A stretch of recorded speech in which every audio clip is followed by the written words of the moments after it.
Fundación Libertad y Desarrollo presenta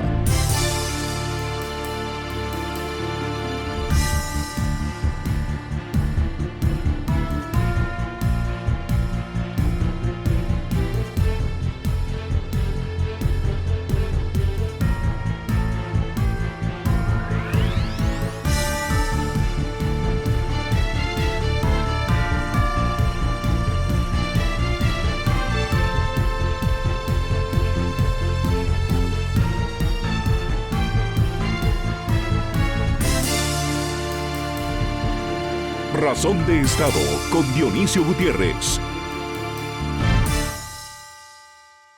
Las generaciones de ciudadanos, adultos y viejos como yo, hemos vivido en Guatemala por lo menos una dictadura, el conflicto armado, un terremoto mortal, el nacimiento de una democracia que creció mal, una república que nunca llegó, varias tormentas devastadoras, incluyendo el diluvio de la corrupción que no se detiene, pero nunca habíamos sentido los dolores y las penas que la pandemia que afecta al mundo trajo a Guatemala. La suma de una pandemia a las desgracias políticas, sociales y económicas pesan y pisan fuerte en el estado de ánimo ciudadano y en la vida de la nación. La amenaza y el impacto en la salud, la implosión de nuestro sistema hospitalario, a pesar de la entrega y los sacrificios de quienes intentan mantenerlo a flote, los enfermos graves, los amigos y los seres queridos que estamos perdiendo, nos convierten en habitantes, testigos y navegantes de la crisis más severa y dolorosa de los últimos 60 años. Ansiedad, desconfianza, incertidumbre, miedo y desesperanza son emociones que invaden nuestra mente y nuestro corazón en estos días. Y no es para menos.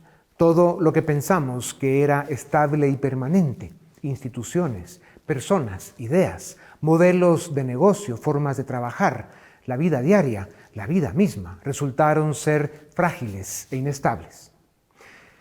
Estas emociones que afectan nuestra vida, por nuestro bien, debemos reconocerlas, sentirlas y trabajarlas, pero para vencer la pandemia debemos superarlas. Y para eso, aunque nos cueste creerlo, nuestro ánimo y nuestra actitud, nuestra mirada y nuestra confianza deben verse en un futuro de salud, de oportunidades y de victoria, que vendrán, pero no vendrán solas. Habrá que trabajar por ellas. Hoy toca enfrentar la pandemia en naciones donde la mayor parte de su gente trabaja en la mañana para comer en la tarde. No tienen recursos y la vacuna aún no les llega, pero necesitan libertad y deben cuidarse con responsabilidad. La paradoja es que esto no es una contradicción. La historia y científicos de todas las ciencias y las artes coinciden en que para países como los nuestros, la única opción es vivir y trabajar, cuidando nuestra salud, con el compromiso de que nadie muera del virus ni de hambre. Las comunidades y sus líderes deben hacer su máximo esfuerzo para lograrlo. Las pandemias son una tragedia y más en países subdesarrollados donde las nuevas variantes y el contagio avanzan sin freno ni piedad y los hospitales se desbordan. Hace un año afirmamos desde esta tribuna que lo peor estaría por venir.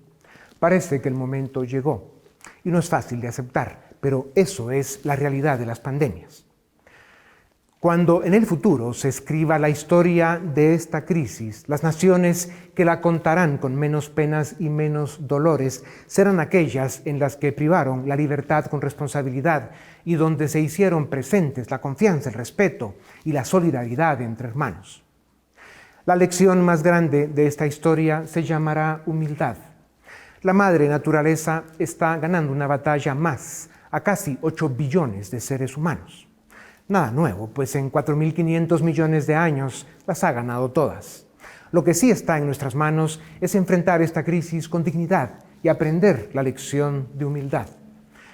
Como dicen, vivimos el año en que se detuvo el tiempo y extrañamos a la gente que ni conocemos, pero estoy convencido de que al final venceremos, saldremos adelante y veremos aquel pasado que es hoy presente como tiempos en los que a las generaciones de hoy tocó sacar el pecho, ofrecer el corazón y dar lo mejor de nosotros para construir una sociedad responsable, unida y solidaria.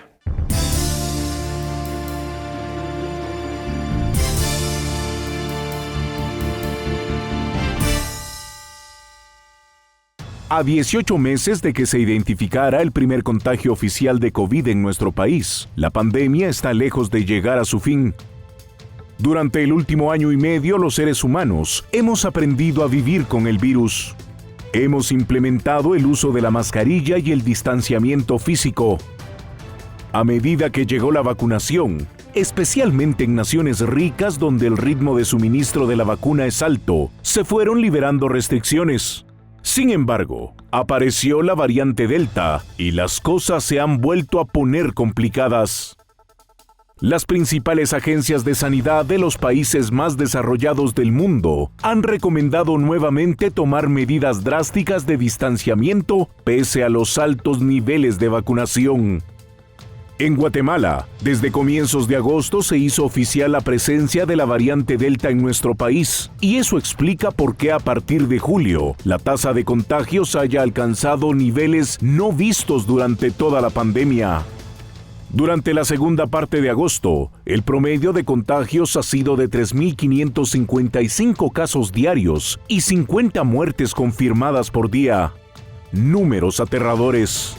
Los bajos niveles de vacunación influyen en las cifras. Pero también países como Israel, donde hay altas tasas de vacunación, han visto niveles récord de contagios debido a la variante Delta. Sin embargo, los datos muestran que la mayor parte de casos que requieren hospitalización se dan entre personas no vacunadas o entre personas vacunadas mayores de 60 años con enfermedades crónicas, lo que ha abierto el debate sobre la necesidad de una tercera dosis de refuerzo. Los datos apuntan hacia la misma dirección en Estados Unidos, donde los 5 estados con mayores niveles de contagio son también los estados que presentan unas de las menores tasas de vacunación.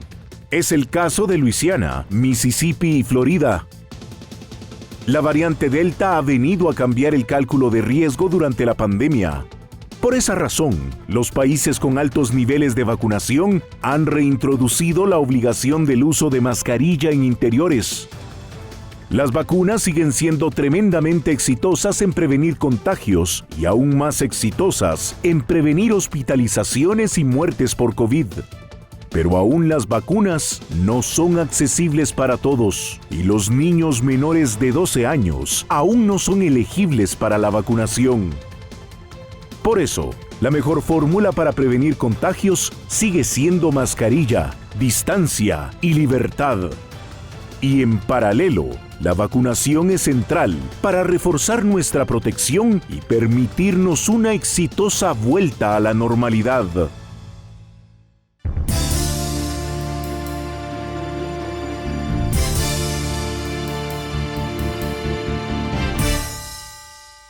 Bienvenidos a Razón de Estado. Hoy vamos a hablar sobre la pandemia. Es el tema más vigente para el país en estos momentos y para ello contamos con dos excelentes y reconocidas doctoras. En primer lugar, la doctora Alicia Chang. Ella es pediatra infectóloga de la Unidad Nacional de Oncología Pediátrica y vicepresidenta de la Asociación Guatemalteca de Enfermedades Infecciosas. Y la doctora Verónica Gómez, infectóloga pediatra, expresidenta de la Asociación Pediátrica de Guatemala y ex vicepresidenta de la Asociación Guatemalteca de Enfermedades Infecciosas. Ambas, muchísimas gracias por estar en Razón de Estado para discutir este tema que sin duda alguna es de gran preocupación para la población guatemalteca. Doctora Gómez, quisiera iniciar con usted. ¿Cuál es la situación de los hospitales en estos momentos? ¿Podríamos decir que los hospitales nacionales están al borde del colapso o ya han colapsado? De primera mano, yo no trabajo en los hospitales nacionales, pero sí puedo ver lo que mis compañeros han estado denunciando, los que trabajan en salud pública. Estamos viendo ahora lo que han notificado los médicos que trabajan en el hospital temporal del Parque de la Industria, donde nos están diciendo que están totalmente llenos, que ya no pueden aceptar a un solo paciente. He visto los comentarios de mis compañeros en los hospitales Roosevelt, San Juan y Villanueva, están en las mismas condiciones, inclusive en los hospitales privados de igual manera están viendo un tsunami de pacientes. Tenemos muchos pacientes a nivel privado que se están quedando en sus casas, montando casi hospitales transitorios en casas, ¿verdad? Entonces sí, tenemos una sobrepoblación o de pacientes a todo nivel. Doctora Chan, precisamente sobre el comunicado que vimos del Hospital Temporal del Parque La Industria, ¿cómo entenderlo? ¿Cómo leerlo? ¿Qué significa para el sistema hospitalario nacional el hecho de que este hospital temporal digan nosotros ya no recibimos más pacientes? Yo creo que es importante tomar en cuenta este tipo de comunicados e información que nos está dando el personal que está en primera línea. Tenemos que escucharlos y de manera congruente con lo que ellos nos están reportando, actuar de manera eficaz. Creo que esto es una llamada de atención para el Ministerio de Salud Pública y Asistencia Social, para las autoridades del gobierno también, que nos da una alerta roja de que realmente esta pandemia está en este momento saliéndose del control de las autoridades y ciertamente de los médicos que están tratando de atender a todas estas personas, pero simplemente no se dan abasto. Entonces, este es un indicador de que realmente estamos en un punto crítico de la pandemia. Doctora Gómez, lo que veíamos en los meses anteriores con la pandemia era que se daban olas, pero luego con ciertas medidas se contenía y la situación seguía, podríamos decir, bajo control. Y tuvimos picos en algunos meses, pero en esta ocasión ya vemos varias semanas en donde la ola crece, crece y crece y no hay forma en que veamos una reducción significativa. ¿A qué se debe este fenómeno? En primer lugar, ¿hicimos algo distinto o esto se lo podemos atribuir a una variable distinta, la famosa variable delta, por ejemplo? Este es un fenómeno que no es solo para Guatemala, es un fenómeno que se ha dado en todo el mundo. Usted puede ver inclusive Estados Unidos, algunos de los estados donde ya estaban bajando a una alerta amarilla, usted puede ver el mapa, está casi todo en rojo. O sea, no se debe únicamente a Guatemala, es un fenómeno mundial.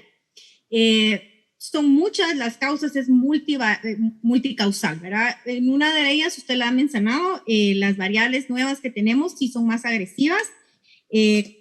Podríamos mencionar que las variables anteriores tenían una menor cantidad, o sea, por una persona que se infectaba, por ejemplo, la original, por una persona que se infectaba, otras 2 iban a estar infectadas, ¿verdad? Ahora, en las nuevas variables estamos viendo que Delta, por una persona que se infecta, tenemos 8 infectados, ¿verdad? O sea, que sí vemos que eso se llama el RO de una infección, ¿verdad? Y sí vemos que aumenta la cantidad de personas que una sola persona puede llegar a alcanzar e infectar. O sea, que sí tiene que ver eso, pero también tiene que ver que las personas tenemos más movilidad. El año pasado estábamos encerrados cuando estábamos teniendo 500 y 700 casos diarios. Estamos ahorita hablando de 5,000 y si estamos hablando que de esos 5,000, pensemos que 1,000 sean nada más de variante Delta, por decirte una cosa, vamos a tener, por cada 1,000, vamos a tener 8,000 más infectados. Y ahora que deberíamos de estar guardados en casa, estamos hasta cines hay, o sea, tenemos cines, tenemos centros comerciales, tenemos universidades, pues un sinfín de lugares a donde los seres humanos nos estamos acercando y nos reunimos. Nosotros los seres humanos somos seres sociables. Nos ha costado mucho quedarnos en nuestras casas, es a todo nivel. Queremos decir que son más los jóvenes, pero realmente es a todo nivel que necesitan juntarse. Nos juntamos las familias, se están haciendo bodas porque el año pasado no se hizo. O sea, es multivarial, ¿verdad? Es multivarial. Ahora, doctora Chan, hablemos un poco de soluciones, porque después de 18 meses, un poco más o menos de la pandemia, obviamente hay un cansancio en la población de estar tomando medidas, de estar lejos de seres queridos o de amigos. Y cuando vimos el reciente intento del gobierno de imponer un estado de calamidad, pues fue un fracaso político en el Congreso y en redes sociales era evidente que había un rechazo a volver a poner medidas extremas de encierro. Ante esa situación política y también, al parecer, del sentir de la ciudadanía, ¿qué acciones se pueden tomar que no sean necesariamente un cierre total de la economía o un encierro de las personas? ¿Tenemos opciones? Sí, tenemos opciones. Creo que un cierre del país estaría indicado en este momento, mas sin embargo, como usted dice, es una situación políticamente complicada. Número uno, tenemos que aumentar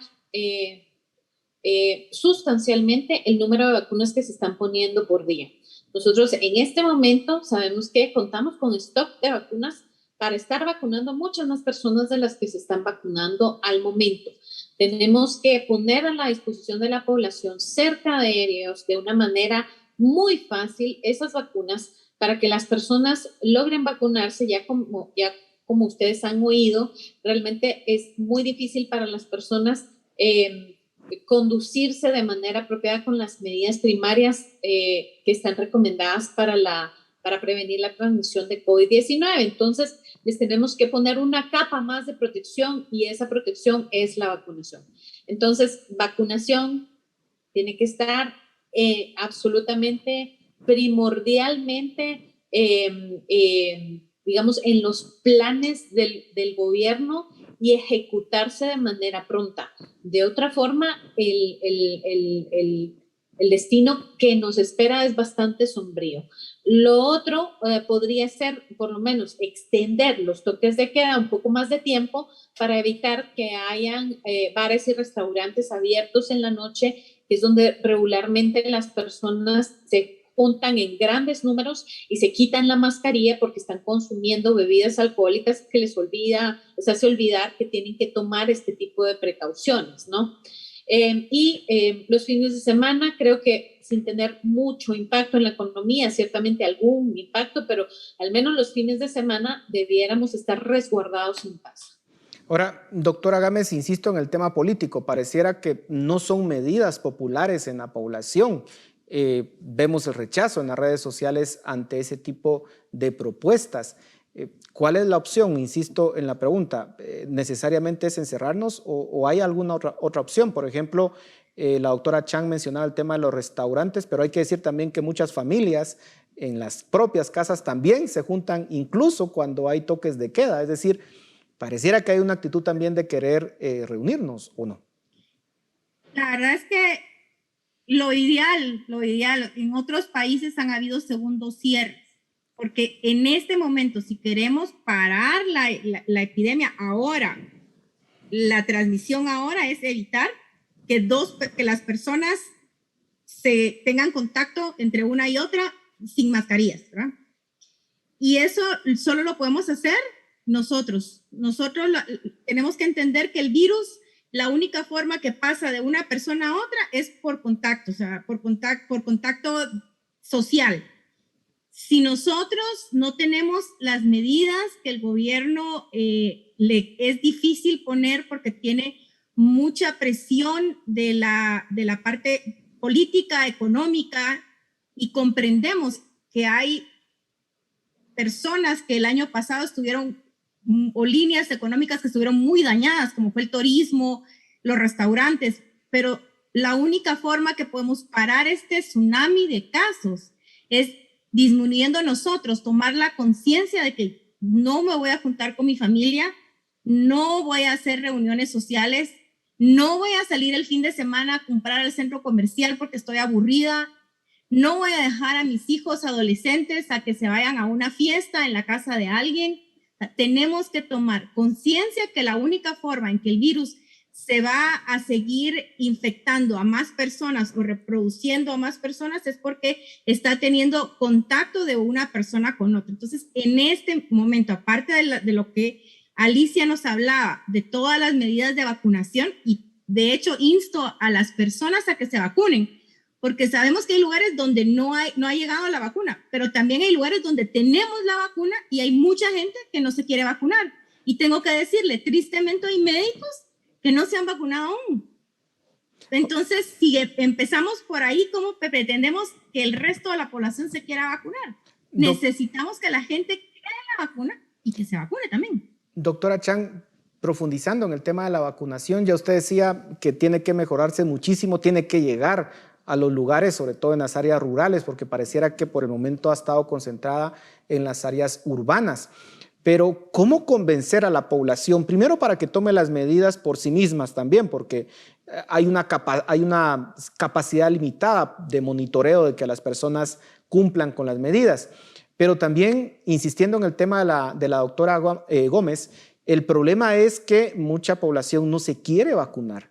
Tiene el acceso, hay un stock de vacunas, pero no se quieren vacunar. ¿Cómo convencerles?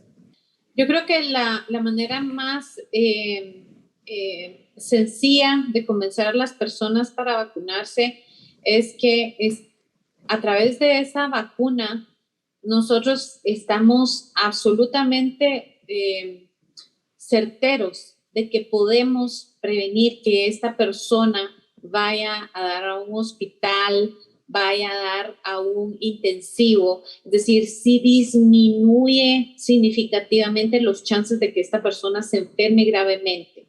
Es cierto, han habido personas con inmunizaciones que se infectan, pero la gran mayoría de esas personas no paran en un intensivo y no paran en un hospital. Entonces, creo que ese debe ser el incentivo más importante para que las personas se quieran vacunar. Justamente viene muy al caso este comunicado del hospital temporal, porque les estamos diciendo que no hay espacio donde atender a estos pacientes, no hay espacio hospitalario. Entonces, justo lo que tenemos que tratar de hacer es disminuir la gravedad de los síntomas y que estas personas, si resultan contagiadas, puedan recibir aún cuidados en casa sin poner en riesgo su vida, porque lo que está sucediendo es que muchas personas están quedándose en casa tratándose como pueden, pero están arriesgando su vida porque en realidad debieran estar en un hospital y no tenemos la capacidad para hacerlo. Ahora, ciertamente hay personas que ya se han vacunado y pareciera que ya se sienten también invencibles y quieren retomar la vida normal. Doctora Gómez, ¿es posible retomar la normalidad completa de la vida, digamos, cuando ya se está vacunado, o de todas formas hay que tomar medidas? Sí, como bien dijo la doctora Chan, la vacuna lo que va a hacer es disminuir en gran medida el chance que podemos llegar a tener nosotros de llegar a un hospital o inclusive de morir. Por ejemplo, Salud Pública en Estados Unidos ha publicado varios cartelones donde dice que de los vacunados, solo 7% pueden llegar a estar en un intensivo, por ejemplo.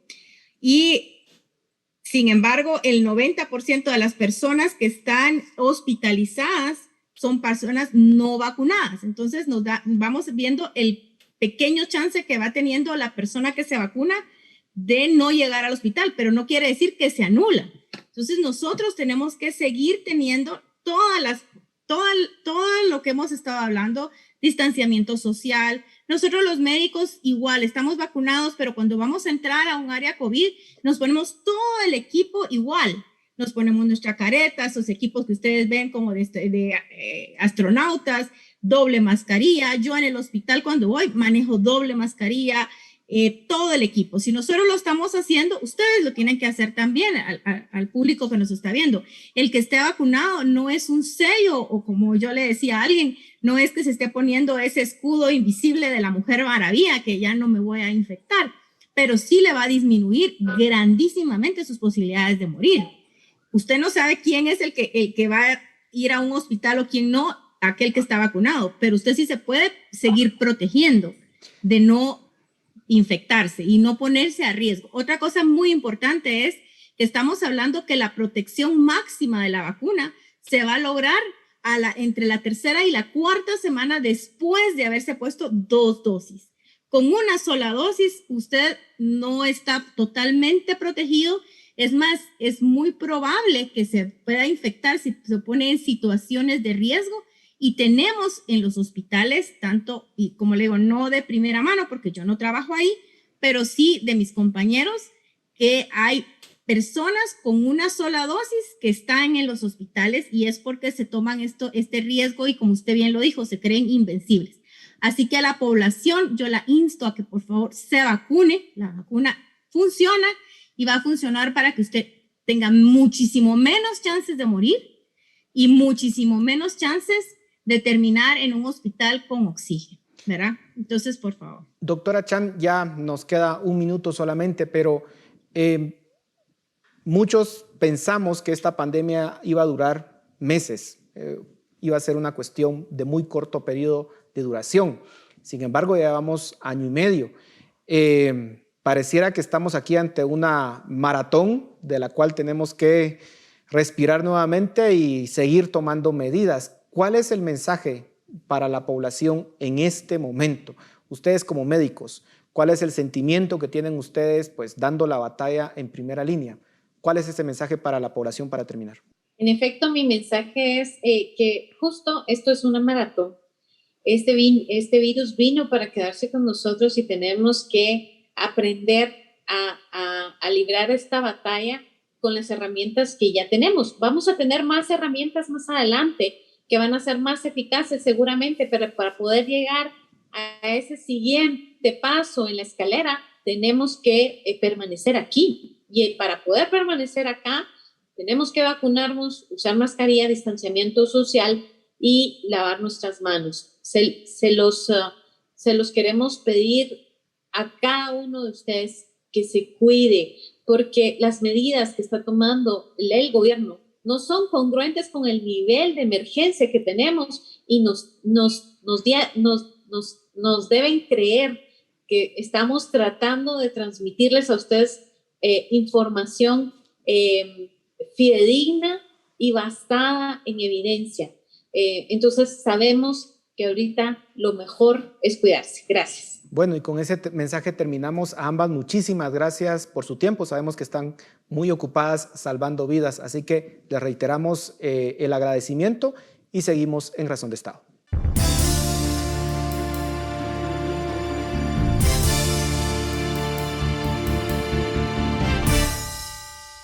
¿Qué tal? Bienvenidos al debate en Razón de Estado. Hoy vamos a hablar nuevamente de la pandemia, de sus avances y de los temas relacionados con esto, ¿no? Para eso tenemos a dos expertos que nos van a acompañar hoy. En primer lugar nos acompaña Kevin Martínez. Él es médico y epidemiólogo y es candidato a doctor por la Universidad de Drexel en Filadelfia. También nos acompaña Oscar Chávez. Él es ingeniero y analista de laboratorio de datos. A ambos, muchas gracias por acompañarnos y ayudarnos a entender un poco mejor lo que está pasando en Guatemala y en el mundo, porque de verdad que son épocas difíciles. Me gustaría tocar un poco de primero lo local, Oscar, comenzar contigo, para tener un poco la idea de cómo estamos. Sabemos bastante bien todos, ¿no?, que los contagios están en un momento complicado en nuestro país. Mucho se le atribuye a la variable Delta, ¿no?, que es más contagiosa y demás.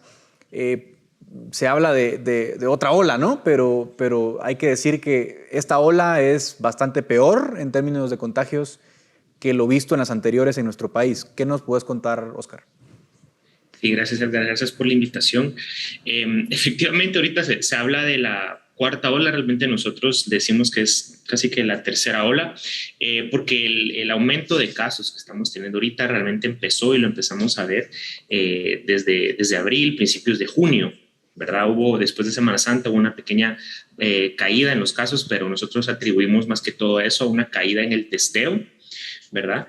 Y definitivamente en este momento estamos viendo un repunte de casos totalmente en otras proporciones que lo que fue el año pasado. Ya superamos por mucho el doble de casos diarios que tuvimos en el pico del 2020, ¿verdad? Y claro, este aumento de casos se da por una serie de variables, entre eso la presencia de nuevas variantes como lo son Delta y Lambda, que son mucho más transmisivas, pero también debido a la falta de medidas de prevención y mitigación por parte de las autoridades, que a pesar de ver este repunte por meses ya, porque te digo que ya va por lo menos finales de abril, mayo, junio, julio, y ya terminamos agosto, entramos a septiembre y todavía no vemos ni un solo cambio en las medidas de prevención que puedan contener este aumento de casos.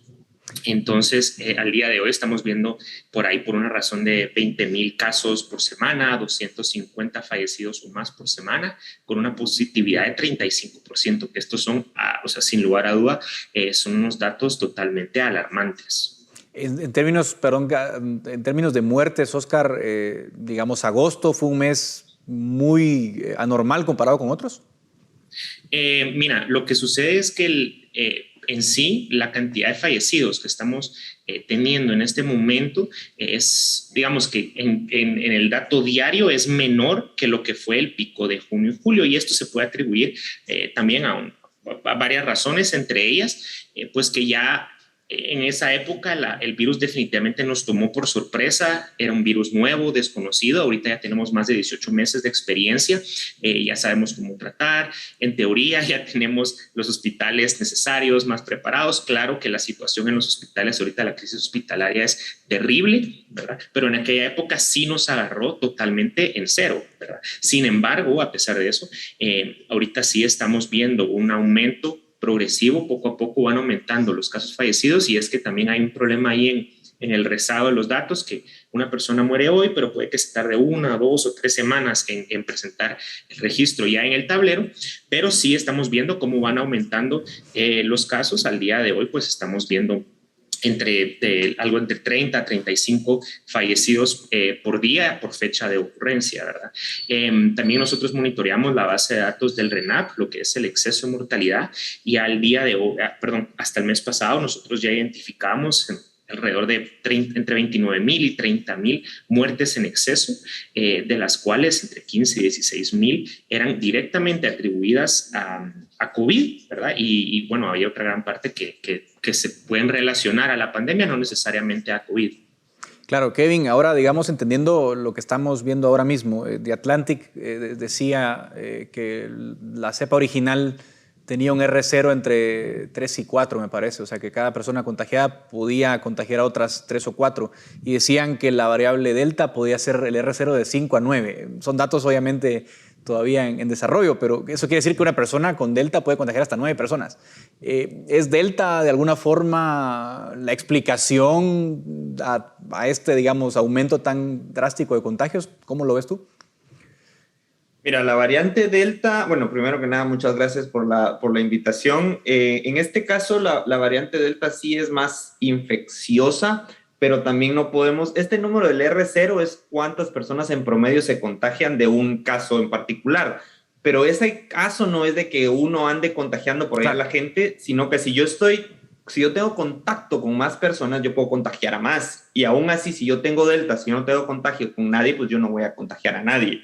O sea, ese promedio está dado por mis contactos sociales, ¿no? O sea, nosotros creemos, está la biología y la parte social del virus, ¿no? La biología es de que, bueno, el virus es infeccioso, etcétera, etcétera, pero no podemos desligar la parte social que tiene esta enfermedad. O sea, que la dinámica social, el trabajo en el que yo me expongo, todo ese rol social de contagio entre personas no aparece al azar, ¿verdad? O sea, tenemos, por un lado, que está la variante que sí es más infecciosa, pero tenemos un rol social alto. O sea, en Guatemala principalmente y en gran parte del mundo, las actividades siguen como si nada estuviera pasando. Entonces, si tenemos un virus más infeccioso, más un rol social casi a la normalidad, o sea, tenemos de resultado es estas olas de casos que hemos venido viendo desde siempre, ¿verdad?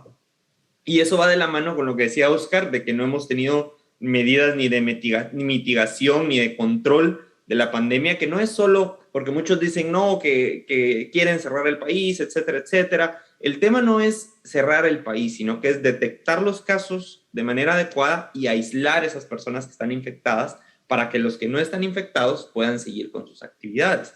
Pero esa es una labor de detección y aislamiento que creo que muy pocos países en el mundo, principalmente en África, han logrado hacer ese tipo de control. Y eso es porque en África han tenido experiencia de otras pandemias, como lo es del ébola, y han tenido esa capacidad epidemiológica que en países como en Guatemala es rezagada, ¿verdad? O sea, desde que empezó la pandemia yo he visto muy pocas ofertas laborales de decir se contratan epidemiólogos o se necesitan, o incluso entrenamiento sobre la marcha, decir, bueno, necesitamos epidemiólogos de aquí a 7 meses, crear programas de diplomados cortos de entrenamiento de epidemiología de campo que es tan necesario para poder controlar la epidemia en las áreas rurales. O sea, ha habido una serie de deficiencias y no todo necesitamos recurso humano, necesitamos crearlo, no lo podemos crear ya, claro, pero se necesitan planes para crear ese recurso humano, ¿no? Ahora, me llama mucho la atención lo que dice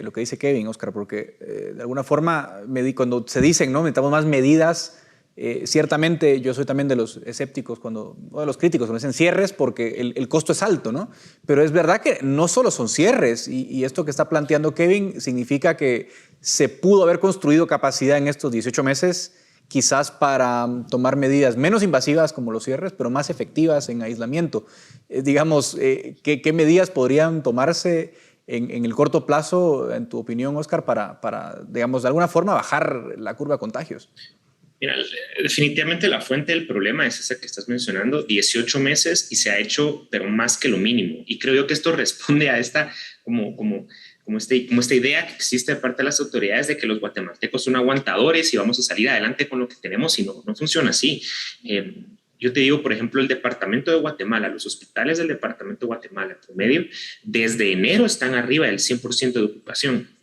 Es decir, de este año por lo menos. Claro. Así que aquí llevamos ya 8 meses enteros con la ocupación al 100%, y llevamos ya 3, 4 meses con una ocupación, pero exagerada, arriba del 200%, incluso para algunos hospitales arriba del 300 y 400%. Entonces, que hayamos llegado a este punto de crisis, realmente es algo que se fue sumando mes a mes sin que hubiera respuesta.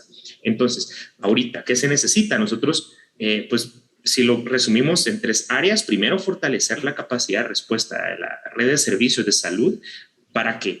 Para ya aliviar un poco la tensión que hay ahí, poder darle socorro a los médicos, a todo el personal de salud que está en ese momento, y atender de manera digna a las personas que se están llegando y que están enfermando. Segundo, pues sí, tenemos que imponer medidas de contención para reducir la transmisión y escalada de casos. Esto no necesariamente tiene que ser cierres completos y totales a nivel nacional, como se tomó de manera realmente absurda el año pasado, sino que pueden ser cierres, pueden ser medidas diferenciadas, pero para eso se tiene que hacer el análisis epidemiológico de cómo está el virus en el territorio y acompañarlo de un sistema de vigilancia más integral. Porque al día de hoy la cantidad de pruebas que estamos realizando es más que insuficiente. Nosotros ya enviamos una recomendación al Laboratorio Nacional de Salud de que por lo menos se tienen que aumentar las pruebas a 20,000 diarias, de manera estratégica repartidas en el territorio. Si no se hacen esas cosas, de balde cerramos, porque si cerramos un mes y no se fortalece el sistema de vigilancia, de rastreo de casos y contactos, inmediatamente a los 2 meses vamos a estar igual.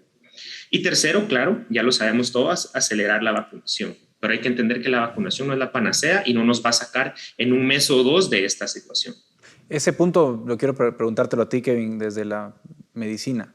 La vacunación, es decir, la vacunación para muchos era como la luz al final del túnel, ¿no?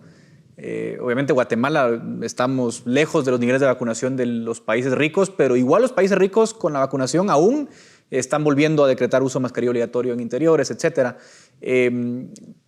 Porque es importante la vacunación, pero ¿qué tanto necesitamos vacunar a la población para poder ir volviendo a la normalidad?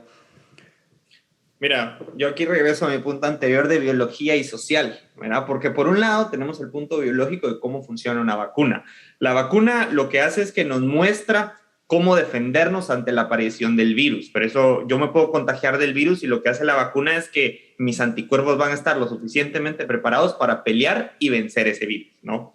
Pero no podemos desligarlo de la parte social, en donde tenemos fallas en la comunicación de cómo funciona una vacuna. Hay muchos problemas de mala información que evitan que las personas se vacunen o le dan miedo a las personas. Es que es una vacuna nueva, la desarrollaron muy rápido, etcétera, etcétera. Y esos son limitantes que hacen que las personas se vacunen. O, por ejemplo, hacer grandes colas, que tengo que perder 3 días para irme a vacunar, etcétera, etcétera. Todos esos son obstáculos que evitan que las personas se quieran vacunar de una u otra manera. Son estas personas las que por X o Y razón no se han logrado vacunar, las que son el target o el punto del virus para que se creen nuevas mutaciones. sea, entre más mutaciones tengamos, los anticuerpos que yo tengo contra mi vacuna, de la vacuna que obtuve, ya no van a ser suficientes. Y sabemos de que como yo vacunado tengo anticuerpos y lo más probable es que mi enfermedad sea muy leve si me da. Pero como tenemos la Delta, que es más infecciosa, y aunque yo no me dé una infección grave, yo puedo seguir contagiando a otros, que si todos estuviéramos vacunados, fuera como que a cualquiera le diera una gripe y no pasa nada. El problema es que tenemos grandes poblaciones que todavía no se han podido vacunar por X o Y razón, porque no desean, etcétera, etcétera, que hace necesario el volver a utilizar mascarilla en países como Estados Unidos, en donde tenemos que evitar la transmisión, aún en las personas vacunadas, para proteger a los que no se pueden o por X o Y razón vacunar, ¿verdad? Pero es parte de ese rol biológico y lo social, ¿no? De que hay muchos problemas de mala información, que en Guatemala también es el caso. Vimos que al principio cuando empezaron los roles de vacunación, la gente que pudo viajó a otros países para poder vacunarse. Y ahora en Guatemala hay un montón de cuellos de botella en los cuales evitan que las personas se vacunen, ¿verdad? O sea, por ejemplo, yo puedo ir a un centro comercial a vacunarme, etcétera, etcétera, pero eso significa que, tengo que tener carro para poderme movilizar porque el transporte público es ineficiente en el país. Tengo que tener el tiempo o disponer del día de trabajo para poder irme a vacunar. Tengo que madrugar a las 4 de la mañana para ir a hacer cola. O sea, todas esas cosas que tengo que tener yo solo para poderme vacunar hacen que para la población promedio sea demasiado difícil, y así nunca vamos a poder alcanzar un porcentaje alto de vacunación para que este virus que vino para quedarse se convierta en una gripe más que va a venir año con año. Ya el tiempo es implacable, me queda ya 2 o 3 minutos, pero Oscar, en la vacunación, ¿cómo vamos en términos de estadísticas por lo menos? Sabemos que no vamos tan bien, pero también sabemos que Estados Unidos nos donó algunas unidades que han ayudado a incrementar la vacunación. ¿Cómo estamos hasta hoy en avance? Sí, mire, el avance realmente a lo que fue los primeros meses de vacunación ha aumentado. Estamos viendo alrededor de 75 mil dosis que se están administrando por día. A nuestro criterio esto todavía es bastante lento. Podríamos elevar la vacunación arriba de los 100 mil, 150 mil diarios. En este momento pues ya se puso una dosis de vacuna al 31% de los mayores de 18 años. Y quisiera hacer esa acotación porque cuando uno habla de inmunidad de rebaño y de inmunidad poblacional, toma en cuenta la población total, no solo los mayores de 18 años, ¿verdad? Entonces, eso baja y ya sabemos que, por ejemplo, la Pfizer, que ya se encuentra en Guatemala, está aprobada para hasta menores de 12 años. Entonces, es probable que la población objetivo se vaya a aumentar dentro de unos meses y entonces estos porcentajes disminuyan. Pero el dato más preocupante tal vez es que solo el 11% de los mayores de 18 años ya tienen su esquema completo. Entonces, creo yo que ahí sí tenemos todavía bastante brecha. La apuesta fue por Sputnik, ¿verdad? Creo yo, las donaciones, claro, nos han estado ayudando y todo, pero la apuesta del sector salud en Guatemala fue por vacunar a la población con Sputnik y no tienen la capacidad de hacerlo, ¿verdad? Segundas dosis de Sputnik se están poniendo apenas 2,000 cada día, primeras dosis, nunca hemos superado las 10,000 dosis diarias porque tiene una cadena de frío un poco más compleja. Entonces creo yo que esa es una brecha que si no logramos superar y que llevamos meses sin lograr superar, no vamos a poder hablar de una inmunidad de rebaño en Guatemala hasta dentro de varios meses. En un minuto, Kevin, un poco tu conclusión de la vacunación, ¿cómo llegarle también a la gente en áreas rurales que tienen menos acceso? ¿Qué puede hacer el gobierno para mejorar esa situación? Bueno, el gobierno tiene que aprovechar todos los líderes comunitarios para poder diseminar esta información, coordinar con ellos. Uno a veces subestima la organización comunitaria que se tiene en las áreas rurales, pero realmente ellos están muy bien organizados y muy fácilmente se pueden poner de acuerdo y pueden ayudar incluso a convencer a las personas que tienen dudas sobre el proceso de vacunación. Pero eso tiene que ser un proceso en conjunto. O sea, a veces se tiene esa como jerarquía de yo, salud, yo les traigo todo eso y ellos tienen que venir aquí a mí a que yo les ponga la vacuna. Pero muchas veces nosotros como salud pública debemos de ir a las comunidades, ir a las casas y colaborar en ese sistema de vacunación y convencer a la gente de que es por el bien no solo individual, sino que comunitario y como sociedad. Totalmente de acuerdo contigo, hay que aprovechar mucho ese tejido social que hay porque es la forma más eficiente que tiene el gobierno para llegar. Sin duda, el tiempo nunca alcanza para estos temas. Yo les agradezco muchísimo, Kevin y Oscar, por su tiempo y por lo que logramos entender. Sin duda nos apoya mucho como sociedad la información que nos dan. Así que les agradezco mucho. También a la audiencia por su atención. Hasta aquí el debate en Razón de Estado.